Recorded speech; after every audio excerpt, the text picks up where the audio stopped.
কাছে রাখছি 40 লাখ টাকা নিয়ে, যাতে সবসময় আমি পাই। এর লিগে আমি তোর কাছে রাখছি গাড়িটা। গাড়ি কিনছস ফাউল একটা।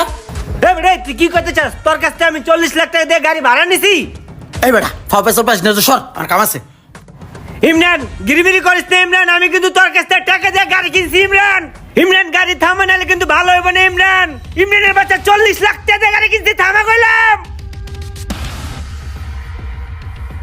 কি রে ওই গাড়ি খুললে গাড়ির মধ্যে তো কিনিতে আছে এগুলা ক নয় ব নয়, ওই গাড়ি তো সবকিছু টোহাই লইতেছে কে? আরে একটা একটা করে তুই সবকিছু লয়ে লইতেছে। ওই কি গাড়ি বেচে পাগল হয়ে গেল নাকি? কি করতেছে এগুলো ভাই? ওই রুমান এই যে ধর তো। কি রে কি করতেছিস তুই এগুলা? তারপর পরে কইতাছি ধর। কি সমস্যা কি? তুই এগুলা বাড়ি করলি কে? এডি লয়ে যেতেছি কে? এডি তো আমার গাড়ি না। আমি তো তোর কাছে হুদা গাড়ি বেচছি, এডি তো বেচি নাই কে?